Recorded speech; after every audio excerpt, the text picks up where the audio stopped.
Welcome to the channel, my friend. Before you delve into the chilling chronicles that unfolded before our very eyes, heed this warning. This tale is not for the faint of heart. Even the bravest among us have found slumber elusive after encountering the nightmarish odyssey that was my ill-fated vacation. In the company of close companions, we embarked on what was supposed to be the journey of a lifetime, seeking transformation upon our return. Excitement filled the air as we embarked on our road trip, destined for a wilderness camping adventure. Our provisions were scant, little more than the clothes on our backs and camping gear. We harbored dreams of testing our mettle as survivalists, living off the land like modern-day Bear Grylls or the castaway from a forgotten tale. Unbeknownst to my three comrades, I led them into the heart of a breeding ground for otherworldly entities. I possessed this knowledge, for I was an ardent aficionado of the supernatural. The allure of delving into the unknown fascinated me in ways nothing else ever could. After hours of traversing winding roads, we arrived at our destination, an expansive, untamed forest teeming with life at every turn. Shaun, one of my friends, drew our attention to a lone deer, perched atop a rocky precipice, its gaze unnervingly fixed upon us. We playfully mused that, perhaps, it would be our evening sustenance. The woods offered more than deer. Rabbits, squirrels, birds, and other small creatures roamed freely, potential sources of sustenance for the nights ahead. The murmur of trickling water resonated through the trees, a wide river coursing towards a lake hidden deep within the woods. Our campsite lay nestled deep within the forest, strategically positioned by a babbling stream that would serve as our water source. The sounds of creatures surrounded us, reassuring us that survival here was not an insurmountable feat. It appeared perfect. Or so we thought. As dusk descended, we kindled a roaring fire, its flickering flames casting eerie shadows upon our group. Sitting in its glow, we regaled one another with spine-tingling tales. When my turn came, I revealed the unsettling truth about our chosen location, the haunting whispers that lingered in these woods, the unnatural horrors said to lurk among the trees. My friends' faces contorted with dread, their expressions mirroring the fear that gnawed at my own soul. But I dismissed their apprehensions with a laugh, convincing them that these were nothing more than tales I'd encountered on online forums. Gradually, their laughter returned, and our unease seemed to wane. Xavier, another friend, urged us to unwind and partake in the joint he had skillfully rolled. We indulged, seeking solace in the hazy embrace of the night. As we gathered around the fire, the woods seemed to awaken with whispered secrets. Initially, I brushed it off as a side effect of the weed-induced paranoia. But then, with chilling clarity, I heard it, an insidious whisper, imploring me to join us, emanating from the shadows behind me. My friends remained oblivious, chortling at my unease. An overwhelming sense of dread enveloped me, and I yearned to flee. Seeking refuge, I retreated into my tent, my eyelids closing in a desperate bid for sleep. In the dead of night, I awoke to the sounds of an ominous struggle outside. Glimpsing through my tent's window, I shone a feeble beam of light from my torch. The sight before me sent shivers coursing down my spine. George's tent lay torn asunder, as if a monstrous bear had savagely torn through it. George himself was nowhere to be seen, leaving behind only a solitary shoe, abandoned amidst a trail that told a sinister tale of a dragging, a vanishing, and the lurking horrors that dwelled within the heart of these forsaken woods.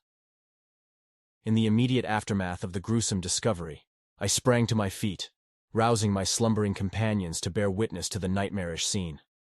Understandably, their first response was one of groggy disbelief, dismissing the unsettling revelation as the product of fatigue. My determination, however, refused to waver, and I persisted until curiosity overcame their exhaustion. Slowly, they emerged from their tents, their expressions transitioning from weariness to dread as they beheld the devastation. A palpable panic began to permeate the air, and discord took hold as we bickered over the course of action. Shaun advocated for alerting the authorities and awaiting help, a rational yet passive approach. Xavier, too, supported this course of action. But I couldn't bear the thought of idle waiting, my heart impelling me to embark on a desperate search for our missing friend. In my mind, hope still flickered that George might yet be alive. I offered to venture into the depths of the forest alone, ready to face the unknown, but my unwavering resolve inspired my comrades to join me on this perilous journey. As we trudged deeper into the shadowy woods, we were accosted by harrowing screams that rent the still night air. These were no human cries. They possessed an otherworldly, animalistic quality that sent shivers coursing through our collective spine. What unsettled us further was the abrupt cessation of all other sounds in the forest, leaving behind an eerie, oppressive silence, punctuated only by these infernal wails. Sean contemplated a hasty retreat, but I argued that our safety lay in unity, and urged them to stay the course. Our relentless pursuit eventually brought us to a precipice, overlooking the very lake I had mentioned earlier. There, on the rugged rocks below, lay a crumpled figure, barely discernible in the dim light. We descended carefully, fear gnawing at our insides, until we reached George's side. He cowered there, trembling, his pallor ashen, and his clothes soaked. It was a relief to see him alive, but the ordeal had clearly left him traumatized. My inquiries about his ordeal were met with incoherent mumbles and inarticulate sounds, as though the horrors he had witnessed defied description. Returning to camp, we carried George between us, his unsteady legs incapable of bearing his weight. We agreed that it was best to wait until morning to depart, allowing us a modicum of rest before the arduous journey back. As we settled back into our tents, exhaustion finally began to claim us. However, I remained awake throughout the night, a disquieting unease gnawing at my soul, despite the knowledge that our missing friend was safe. Something indefinable, lingered in the depths of the forest, casting a lingering shadow over our collective consciousness. My consciousness stirred, snapping me back to reality from the depths of exhaustion-induced slumber. As I gradually regained awareness, I was met with the chilling realization that I was no longer nestled within the comforting confines of my own tent. Instead, I found myself confined to a dank and foreboding cavern, where the haunting echoes of dripping water resonated from the cavernous ceiling to the stone floor below. My limbs were ensnared by cold, unforgiving chains, their metallic clinks punctuating the oppressive darkness that surrounded me. A primal instinct propelled me to scream for help, for I was trapped in this enigmatic abyss. Blindly, I began to grope my way through the inky blackness, my trembling hand tracing the course of the chain to its mooring point. Following its sinuous path, I ventured deeper into the cave, and my quest was soon rewarded with a flickering illumination. Fiery torches punctuated the otherwise Stygian gloom, shedding light on an ancient subterranean structure adorned with these flickering beacons. It seemed as though some long-forgotten civilization had constructed this cryptic chamber, peppering it with torches that now cast eerie, dancing shadows. However, my solitude proved ephemeral, for a familiar face emerged from the shadows. There, huddled in the corner, was George, his countenance etched with a mixture of relief and dread upon sighting me. As I called out his name, genuine joy suffused his features, and he shuffled over to join me.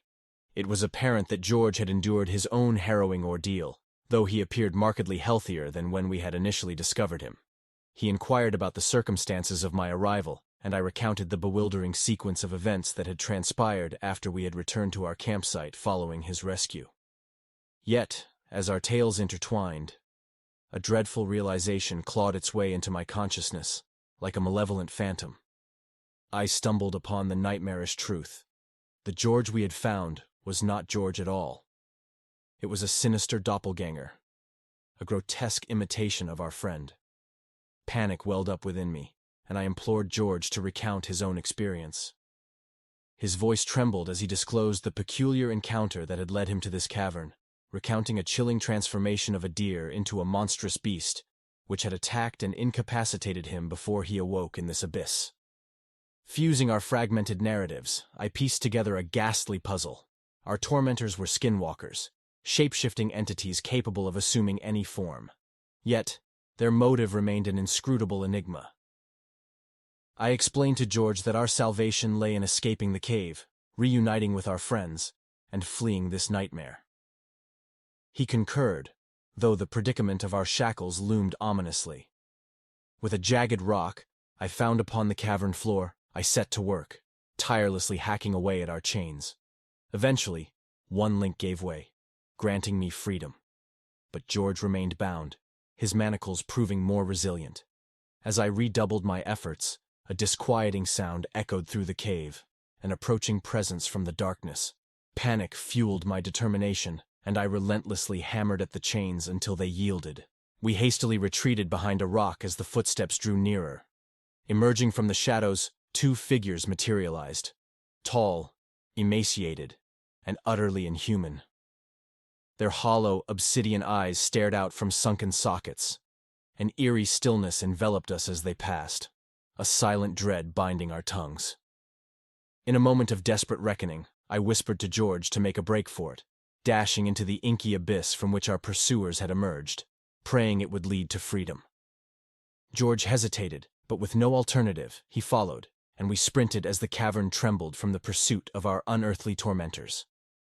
Running through the Stygian labyrinth, we pushed onward until the cave finally yielded to the blessed light of day. George and I scrambled up the rocky cliffs, never looking back, our hearts pounding as we left the terrors of the cavern behind. Emerging at the lake, we urged each other to press forward, ascending the cliffside to our former campsite. To our dismay, the camp lay in ruins, devoid of life or the sign of our friends. Every trace of our belongings had vanished, save for the distant sight of our car. We sprinted toward it, the forest silent and foreboding. However, what awaited us at the vehicle was more chilling than anything we had encountered before. Inside the car sat Sean and Xavier, their faces contorted with horror, while in the back seats sat eerie duplicates of George and me. In a desperate bid to break their trance, I hurled a rock at the car, snapping Sean and Xavier back to reality. The imitations of George and me slowly emerged from the vehicle, their lifeless eyes fixated upon us. As we stood paralyzed, the malevolent figures began to chant in unison, their sinister whispers echoing, "Join us." At last, we broke free from the trance, seizing the opportunity to charge past our replicas and into the car. Sean, starting the ignition, reversed the vehicle and spun it around, accelerating away from the nightmarish tableau. For hours, we drove in unnerving silence, each of us haunted by the horrors we had witnessed. No words were spoken as we sought refuge in a hotel room, our collective trauma an unspoken specter in the room. I commit this account to writing as a means to confront the unfathomable, to process the horrors we endured. Still, I cannot help but fear that the malevolent forces we encountered might yet follow, lurking in the shadows, ready to reclaim us.